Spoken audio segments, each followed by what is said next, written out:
Okay, so behind me, I have these windows that I pulled out of the Centro Espanol.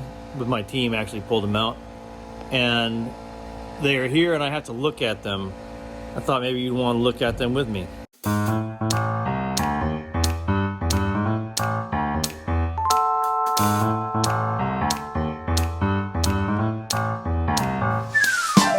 Centro Espanol is a building that's on Howard Avenue in Tampa, Florida.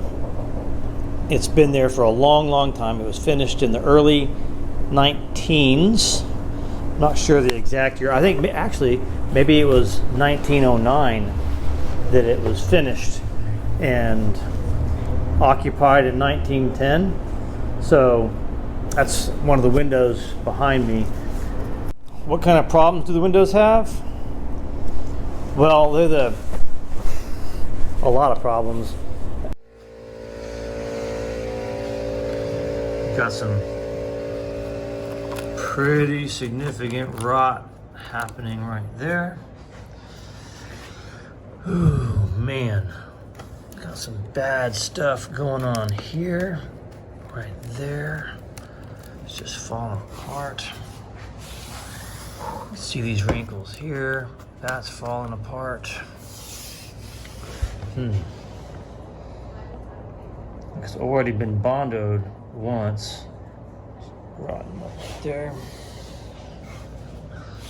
Huh. It's interesting. Oh, wow. That's one way to put things together. I guess they're the kind of problems that you would expect for the windows to have, especially as high up as they are and as exposed to the elements as they are. The water has gotten inside and has taken fungal spores with the water, and they've gone and resided there and started eating up the window parts. And now we have to go and do some repairs because maintenance is long overdue. And wow, there's just a lot of damage. I'm afraid maybe some of them might have to be rebuilt in their entirety. I'm not really exactly sure. I have to start investigating to see what really needs to happen. All right, so here we are looking at this window, this first one to repair. What am I going to do? Jeez, I don't know. It's kind of interesting.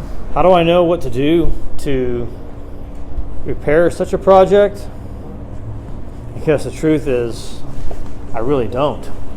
I really don't until I just really look at it and I study it for a while.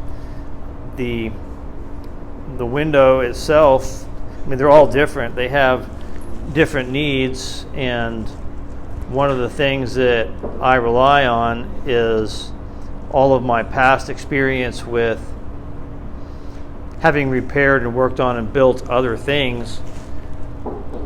I'm hoping that as I study it, the solutions will emerge and present themselves to me in a way that I can understand and then execute. There's a couple of things to note about this.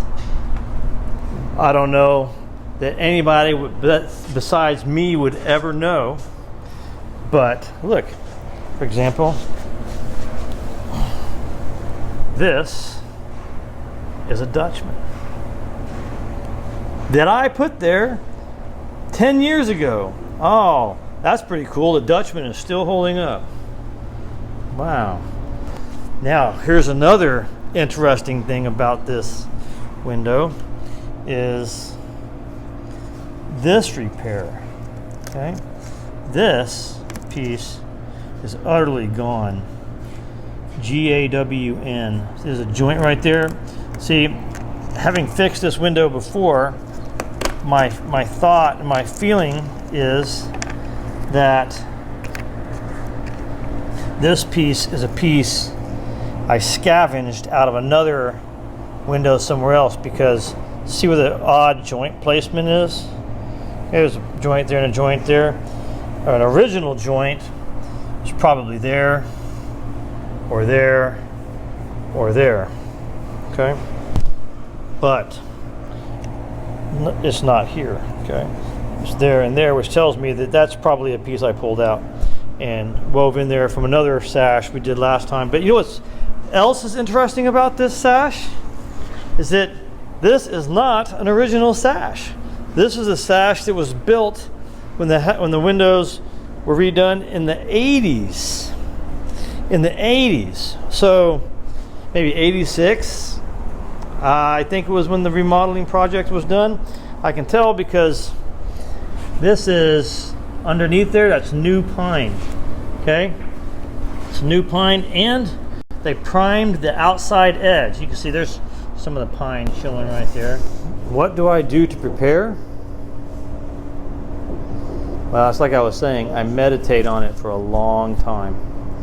And I wait for the solutions to emerge. And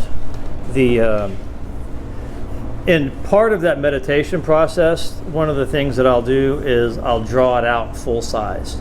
I've got a couple of pieces of plywood now as a base. They're cleared out, they don't have anything on them. I'm gonna draw out the window full size, all the pieces, all the parts, all the connections, so that I can begin to understand how the window is assembled. So.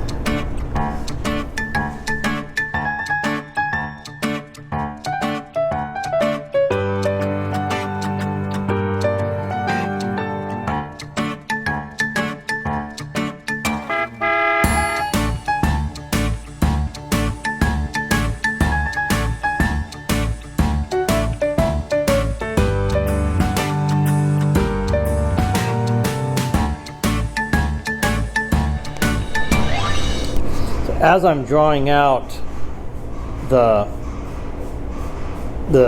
whole window, marking where the pieces go and everything intersects, I'm also, that actually is a meditation process that I go through to start visualizing what my setups need to be. And these are the tools I used to lay it out. Router on a trammel, square, an adjustable angled square, jigsaw for the final cut on the patterns, screw gun, screwdriver, measuring tape, speed square, blower. This is my trammel to mark out my radiuses. Of course, these are my radiuses. And oh, one other thing is hanging up. Boom. T-square. So, and a piece of plywood. This is my piece of plywood I cut right there. Isn't that great? Just a scrap piece I found. Didn't want to use expensive plywood, but good plywood. Boom. One tool will come out. Second tool will come out. Third tool will come out. And I'll do the work on the first window, and that will be slow because I'm figuring out what my setup really needs to be, and I'm dialing it in. So the second window is a little bit faster and probably a little bit better than the first one. And then the third one's faster, and then the fourth and the fifth and the sixth. Everything kind of picks up a momentum until I'm doing the repairs at an optimum speed. And then by the end, I've got it down. And it's kind of too bad that I have to end the process.